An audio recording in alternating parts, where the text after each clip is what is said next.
Hey friends, welcome back to the channel. Are you a busy CEO and you are trying to balance like your personal finances and your business finances and you're struggling with doing both? If that's you, continue to watch. Hi, my name is Michelle Mitchell and I'm the CEO here at Mitchell Consulting.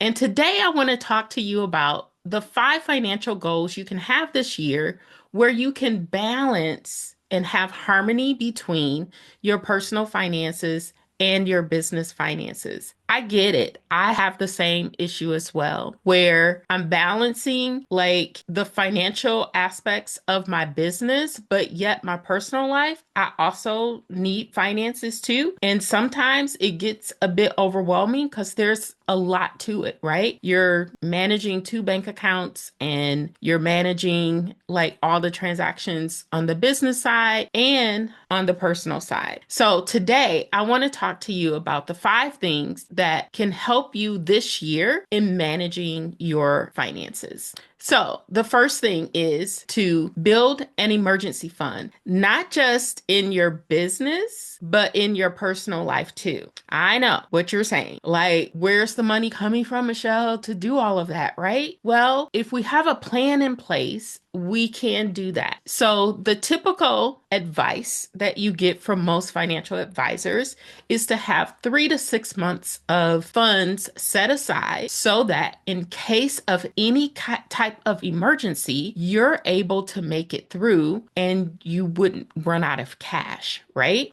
So, in practicality, how do you do that? How do you begin to set aside funds in both your business and your personal life so that you do have a safety net? Well, one of the things that I would suggest is just having a budget, like, and reviewing your budget on a regular basis for both your personal and your business side of your life. So that's a place where you can start. Number 2 is to really focus on separating all of your business and personal finances. That's bank accounts, that's credit card accounts, that's loan accounts. And I know it may not be easy, but it will make a difference if we go back to number 1 and we're creating that emergency fund. And how are we doing that? We are doing that by having a budget. But if we have our funds commingled, we don't know what's what. We don't know what's in our business account that belongs to the business, and we don't know what's in our personal accounts that belongs to my personal life, right? So if we separate our business and personal expenses, then we're able to clearly see how much does it cost to run our business and how much does it cost to run my life. And when you know those two numbers,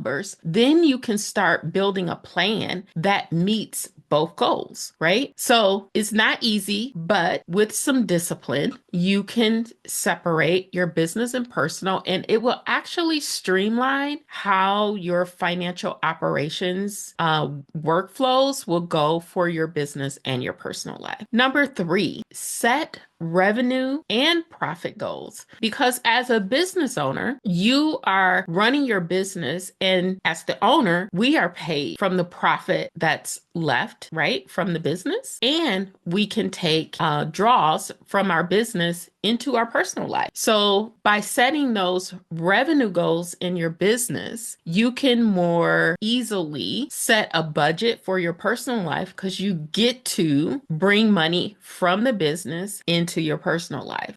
But just setting revenue goals is arbitrary. I talk about this all the time. And please put in the comments below if, setting an arbitrary revenue goal is, do you actually meet it? Like, do you actually meet the set revenue goal? And I would guess to say probably not if you haven't also considered what the activities should be in the business for you to even meet that revenue goal, right? So then we look at profit goals. What should your profit goal be? And I would suggest that you take how much you need in your personal life and you back into the profit goal, because as the business owner, from the profit, you can pay yourself, right? So how much do you need in your life? And then we can determine how much of that is coming in from the profits of the business. So that's number 3. And number 4 is to pay off high interest debt. So, Michelle, how do you do that when I'm trying to create an emergency fund and I'm setting these revenue goals? Yes, I know it is a lot. But if you have high interest debt, you are chipping away at your potential profits, right? Because you're taking those profits from the business to pay off those high interest debts. And it's chipping away at your net worth. Like, you can't build your net worth if you're continually on this roller coaster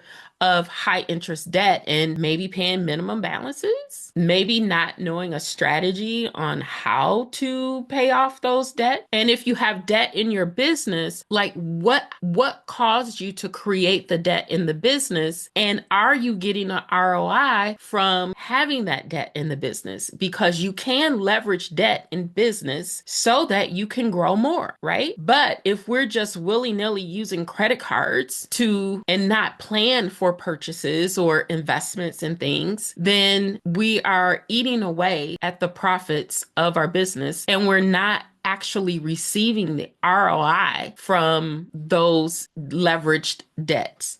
So having a plan to get out of those high leverage debts is something that you should focus on and plan for the year. Now, number 5 is to invest in the growth of your business. So the one thing that I have discovered in my 15 years being in business is that when I invest in myself, the business grows more. So think about the things that you are investing in your business, and are they to elevate you as the leader of the business so that you can direct your business to generate more profit and become more efficient in your business, which generates more profit. So what are you investing in? Are you investing in, maybe coaching or maybe some consulting work so that you can elevate the business from where it is today to where you want to be in the future? And you should be able to track that in your increased revenue, right? So, Michelle, how do you do all of this and still try to run a business and, focus on your finances? I know it's not easy, but you're the entrepreneur. You're the 1%. And I know as an ambitious woman, I want to get 1% better every day. So my typical way to do that is to set aside time in what I call a CFO day. And this is when you're going to focus on your finances, whether it's your business finances or your personal finances. Even if you have an accountant who is helping you in your business, there are certain things that you need to do as the business owner so that you know and understand where all the financial levers are in your business. So setting aside time, 2 to 3 hours every 2 to 3 weeks in your business so that you focus on that. Like, what are my income generating activities? What are the things I need to do that's going to bring income into the business? What are the things I need to do to invest in my business so that in 3 to 6 months, I can see growth in revenue, right? It should all be tied back. And then how do I bring that along into my personal life so that I'm meeting my personal financial goals? And if this is something that you struggle with or you need help with, we are here at Mitchell Consulting. We can help you with this. We can help you with setting up a plan for that. So you can look in the description box below on how to get in contact with us. So just to recap, the 5 financial goals you should have this year is 1, creating an emergency fund, 2, separating your business and personal expenses, setting a revenue and profit goal, but then also what are the activities that you're going to do in order to reach that goal, pay off any high interest debt or have a plan to pay off any high interest debt, and then invest in your business and in yourself so that you're getting an ROI. So if these things were helpful, can you give me some comments below and let me know, have you tried any of these 5 things that I talked about today? And if not, maybe get started. And the next thing I want you to do is to watch my next video called 7 Accounting Mistakes to Avoid. In your business, there are some accounting mistakes, and maybe some of these 5 financial goals, they kind of translate over into the 7 accounting mistakes as well. So until next time, I will talk to you soon.